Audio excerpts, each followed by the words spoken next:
जय। रमापति रामचंद्र भगवान की जय। श्री अयोध्या धाम की जय। श्री सरयू महारानी की जय। श्री वाल्मीकि महापुराण की जय। श्री हनुमान जी महाराज की जय। ओम नमः पार्वती पते हर हर हर महादेव शंभो। आइए आज की पावन कथा में प्रवेश करने से पहले अपने मन कर्म और वाणी को पवित्र करते हुए श्री सीताराम जी के चरणों में अपने मन को लगाते हुए बड़े ही प्रेम के साथ में इस 9 दिवसीय पर्यंत चलने वाली यात्रा के आज पावन द्वितीय दिवस में बड़े प्रेम से प्रवेश करेंगे। सभी मेरे साथ में बोलने का प्रयास करें और बोलते देखो भक्ति 3 प्रकार से होती है, मनसा, वाचा और कर्मणा। मन से भक्ति होती है, बोलने से भक्ति होती है और कर्मणा मतलब करने से भक्ति होती है। मन से भक्ति करना है तो बस नेत्र बंद करो, गोविंद के चरणों में अपने मन को लगाओ और मानसिक पूजा करो। दूसरा वाचा, बोलो। क्या बोलो? भगवान का नाम बोलो, कीर्तन बोलो। और जो दोनों काम ना कर सको, आपका मन भी ना लगे और बोल भी ना सको, तो कर्म करो। कर्म क्या करना पड़ेगा? तालियों के द्वारा भगवान को रिझाने का प्रयास करो। जो बोल रहा हूं समझ में आ रही नहीं आ रही है? आ रही है। तो देखो सभी कोई बड़े प्रेम के साथ बोलते हुए, तालियों की सेवा करते हुए आज की पावन कथा में प्रवेश करेंगे। बोलिए रमापति रामचंद्र भगवान की जय।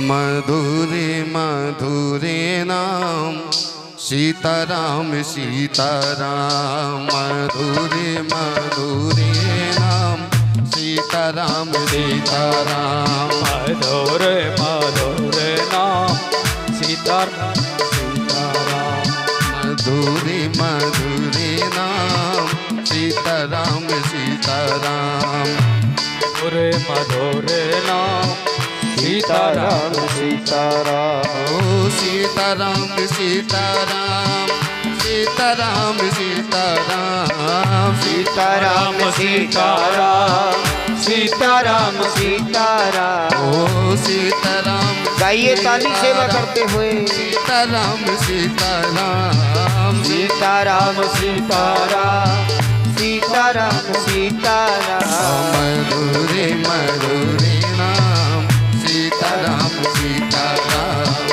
मधुरे मधुरे नाम सीताराम सीताराम।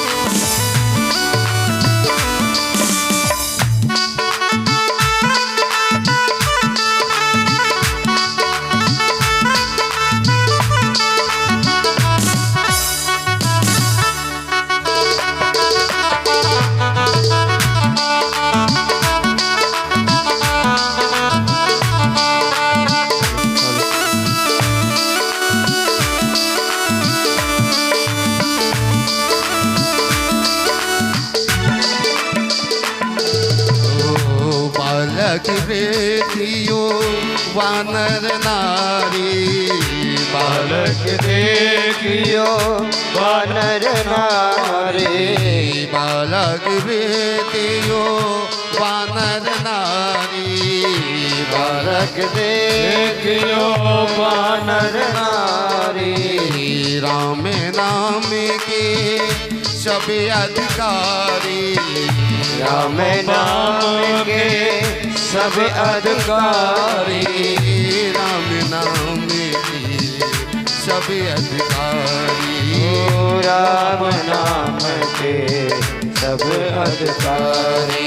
मधुरे मधुरे जय हो सीताराम सीताराम, मधुरे मधुरे नाम सीताराम सीताराम। ओ सीताराम सीताराम सीताराम सीताराम, सीताराम सीताराम सीताराम सीताराम सीताराम सीताराम जय जय प्यारे राम सीताराम ओ सीताराम सीताराम सीताराम सीताराम ओ प्रभु का प्यारा नाम सीताराम सीताराम प्रभु का प्यारा नाम सीताराम सीताराम मधुरे मधुरे नाम सीताराम तन में सीताराम होकर बड़े भाव के साथ में बोले जय हो।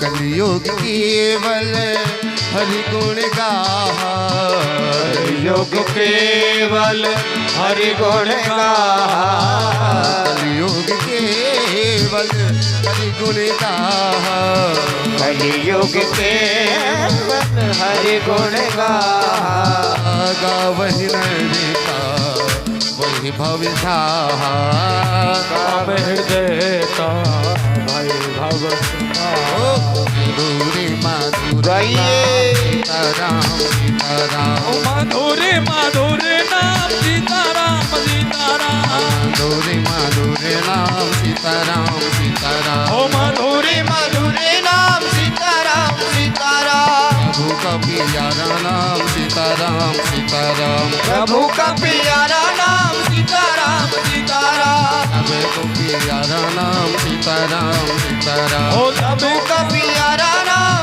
सीताराम सीताराम ओ सीताराम जय सीताराम सीताराम जय सीताराम ओ सीताराम जय सीताराम सीताराम जय सीताराम ओ सीताराम जय सीताराम बोलिए। राधे श्याम जय राधे श्याम राधे सीताराम सीताराम राधे श्याम जय राधे श्याम प्रभु का प्यारा नाम सीताराम सीताराम प्रभु का प्यारा नाम सीताराम सीताराम सीताराम जय सीताराम सीताराम जय सीताराम सीताराम जय सीताराम सीताराम जय सीताराम सीताराम जय सीताराम सीताराम जय सीताराम सीताराम जय सीताराम सीताराम जय सीताराम सीताराम जय सीताराम सीताराम जय सीताराम ओ सीताराम सीताराम सीताराम जय सीताराम राधे श्याम राधे श्याम राधे श्याम जय राधे श्याम ओ राधे श्याम राधे श्याम राधे श्याम जय राधे श्याम सीताराम सीताराम जय सीताराम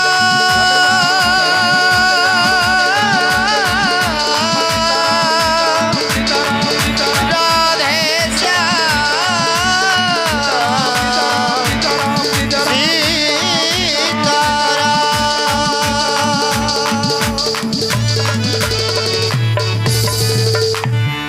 बोलिए रामचंद्र भगवान की की जय जय श्री सीताराम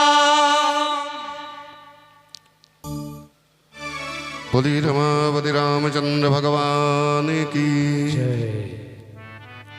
परम मंगल में परात्पर अखिलेश्वर अकारण करुणा वर्णवालय भक्तवांछा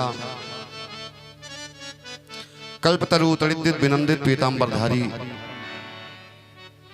भगवान श्री सीताराम की महती कृपा करुणा से आज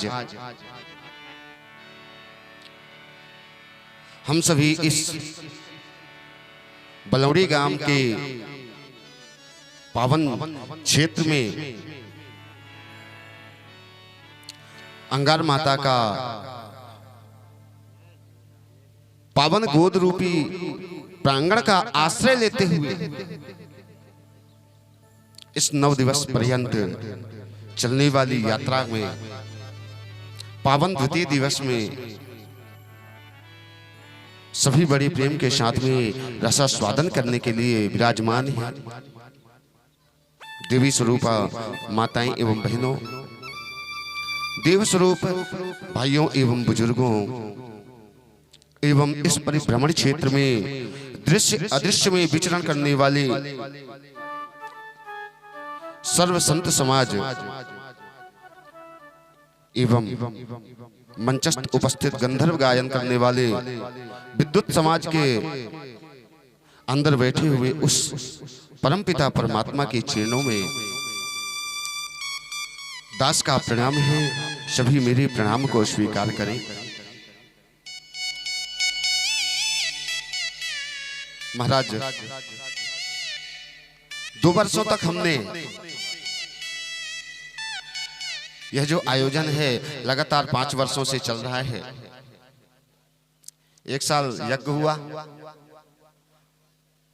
और दूसरे साल कथा हुई, राम कथा हुई, तीसरे साल भागवत कथा, चौथे साल भी आपको भागवत कथा श्रवण करने का मिला। और इस पंचम वर्ष के पावन महोत्सव में विषय रखा गया है आदि काव्य श्रीमद् वाल्मीकि महापुराण। अंतर क्या है वाल्मीकि महापुराण और श्रीमद् भागवत महापुराण में? विषय अलग है, तो इस विषय अलग होने का अंतर क्या है, इसका तात्पर्य क्या है? भागवत महापुराण में आपने किसका चरित्र सुना?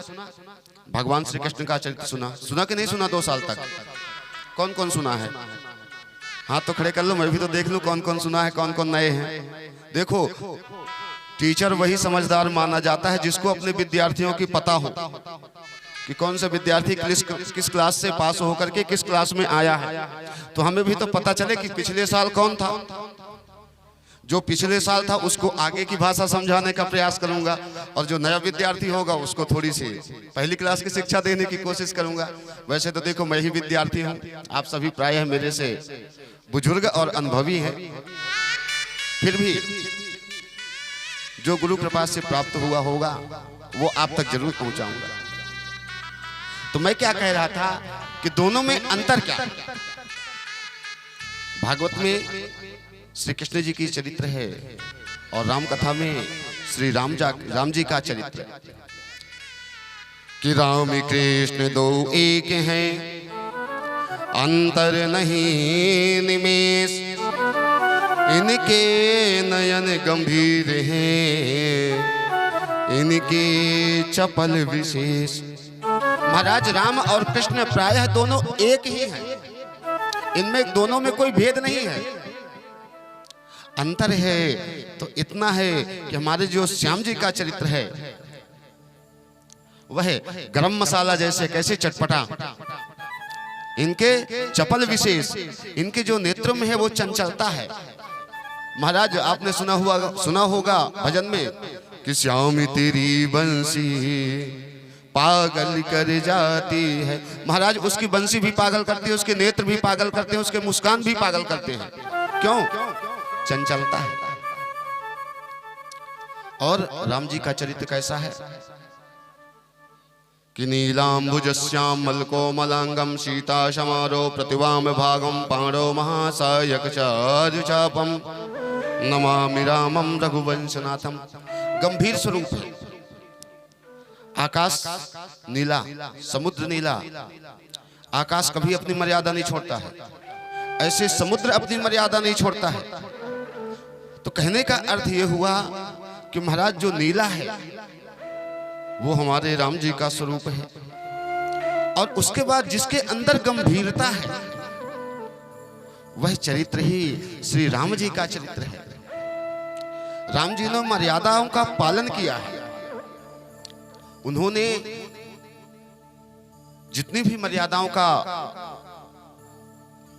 वर्णन है प्रायः कर सभी मर्यादाओं का पालन किया है। चाहे वो सीता जी का परित्याग हो, चाहे पिता के द्वारा वनवास हो, और कृष्ण जी ने लीला की है, उन्होंने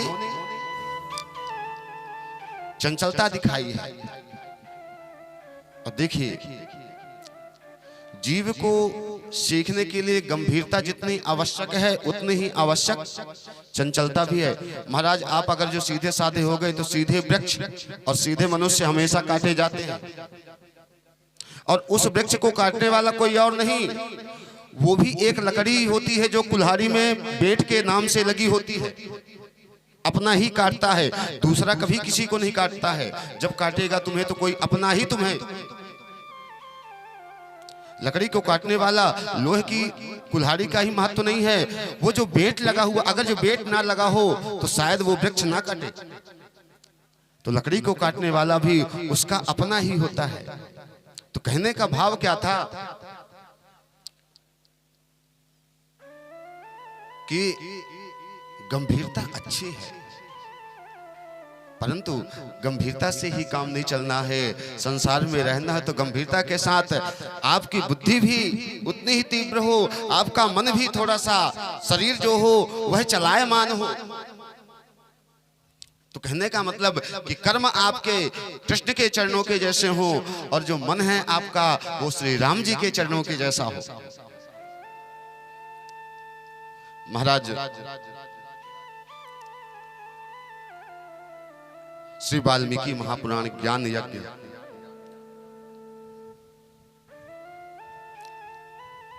यज्ञ है क्या? सबसे बड़ी बात यह है कि यह जो ज्ञान यज्ञ चल रहा है, यज्ञ कहते किसे? विषय यह है जानने के लिए। महाराज यज्ञात हन्यते वाधी यज्ञात रक्षिते प्रजा, यज्ञ ही सभी व्याधियों का हनन करता है और यज्ञ ही प्रजाओं के जीवों की रक्षा करता है। जो जीव हैं संसार में उनका रक्षा कौन करता है? यज्ञ ही करता है। यज्ञ चाहे वो किसी रूप में हो, हम दुनिया में जो कार्य कर रहे हैं वह यज्ञ है। किसान अन्न बोता है, वह भी तो एक यज्ञ है। अगर जो किसान अन्न ना बोए तो जो शहर में बैठे लोग हैं उनके भरण पोषण कैसे हो सकता है? नहीं हो सकता है। तो किसान खेत में अन्न बोता है, उसमें जल देता है, तपती धूप में खेती करता है, काटता है, उसको ला करके दाने को अलग करता है, घास को अलग करता है, तब जाके वह अन्न भगवान के रूप में परिणित होकर के जीव के रूप में, जीव के मुख के द्वारा जीव के पेट में आहुति के जैसे प्राप्त होता है। यज्ञ नारायण भगवान का स्वरूप क्या होता है कि जो यज्ञ है वह भगवान नारायण का स्वरूप है, और जो हम आहुति देते हैं तो भगवान को आहुति के द्वारा भोजन प्राप्त कराते हैं। कुंड में हम करते हैं ना ओम इंद्राय स्वाहा, तो सामग्री छोड़ते हैं, कुछ घी भी छोड़ते हैं, है ना। तो हम उस सामग्री और घी को क्यों छोड़ते हैं? हे प्रभु आपको मैं यज्ञ रूप में मान रहा हूं, इसलिए आपको यज्ञ के द्वारा भोजन कराना चाहता हूं। कैसे? जैसे बालक होता है तो बालक को कैसे क्या भोजन चाहिए? दूध चाहिए पीने के लिए, क्योंकि रोटी चावल दाल तो खा नहीं सकता है। और जो बड़े होते हैं उनको रोटी चावल इत्यादि दिया जाता है। तो ऐसे ही यज्ञ नारायण को अग्नि के द्वारा, अग्नि उनका मुख है कि ब्राह्मणोश्च मुखमासी द्वाहुराजन्यः कृतः ऊरू तादस्य यद्वैश्यः पद्भ्यां गुंशूद्रो अजायत। वेद में भगवान का जो मुख है उसी में अग्नि का निवास है, और अग्नि के द्वारा यज्ञ नारायण भगवान का भोग लगाया जाता है। तो हम किसान जो बीज बो रहा है वह भी यज्ञ है, और हम जो भोजन कर रहे हैं वह भी यज्ञ है। महाराज आजकल तो भोजन की विधि ही समाप्त होती जा रही है। और देखो पेट के विकार से ही सभी रोग उत्पन्न होते हैं। जब कोई रोग आपके पेट में हो जाएगा तो महाराज बीपी भी बढ़ेगी, शुगर भी बढ़ेगा, सर में दर्द होगा, कान में दर्द होगा, घुटनों में दर्द होगा, पीठ में सब तरह की बीमारी होंगी। क्यों? पेट जो है तो बीमारियों का या कि जीव का केंद्र बिंदु है। शरीर की संरचना, शरीर की जो गाड़ी चलाने का जो ड्राइवर है वह क्या है? पेट है। आप गाड़ी के इंजन में पेट्रोल डीजल मत डालो, देखता हूं गाड़ी कैसी चल जाएगी, चलेगी? और मान लो कोई गाड़ी में डीजल लगता है और उसमें आप पेट्रोल डाल दो, गाड़ी चलेगी? डीजल की गाड़ी हो, उसमें आप पेट्रोल डाल दो, मिट्टी का तेल डाल दो, गाड़ी चलेगी? नहीं चलेगी महाराज। होगा क्या? इंजन सीज हो जाएगा, इंजन ही बंद हो जाएगा। और जब इंजन बंद हो जाएगा तो फिर क्या है? ले जाओ मिस्त्री के पास। ऐसे ही यह भोजन की विधि है। जैसे उस गाड़ी का भोजन डीजल या पेट्रोल है, ऐसे ही जीव के लिए जो यह यज्ञ है भोजन, तो वो क्या है कि जीव के लिए एक नियम है। महाराज भोजन करो तो सबसे पहले 3 बार आचमन करो। ओम प्राणाय स्वाहा, अपानाय स्वाहा, व्यानाय स्वाहा, उदानाय स्वाहा, समानाय स्वाहा। आचमन में ओम केशवाय नमः, ओम माधवाय नमः, ओम नारायणाय नमः। 3 बार पहले जल का हाथ में लेकर के अपने मुख में लो। अपने इस क्षेत्र में जब आचमन कराते हैं आचार्य लोग, तो प्रायः कर लोग क्या करते हैं, जल को हाथ में लेकर के जमीन पे गिरा देते हैं। ये भाषा गलत है। अगर जब कभी भी आप पूजन करें, इसका ध्यान रखें। अगर जो आपके हाथ में आचमन के लिए जल दिया जाता है तो उस जल का पान करें। ये नहीं कि आप हाथ में जल लो और गिरा दो, ये ढोंग विद्या है और भगवान को ढोंग पसंद नहीं है।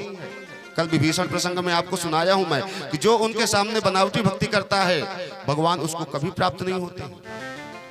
और यही जब राम जी पहली बार हनुमान जी से ऋष्यमुख पर्वत पर मिले थे, तो बनावटी वेश धारण किए थे। किसका? ब्राह्मण का। हनुमान जी ने अपने गले से नहीं लगाया था। क्यों? जब तक आप ओरिजिनलिटी में नहीं आओगे, भगवान स्वीकार कर ही नहीं सकता। इसलिए जो नियम है उसको पूरा करो। 3 बार आचमन करो, उसके बाद में हाथ धो। कहते हैं कि आचमन करते समय हाथ अशुद्ध हो जाता है, इसलिए महाराज जी नीचे गिरा देते हैं। मैंने पूछा एक आध दो से, उनका यही जवाब आया कि महाराज जी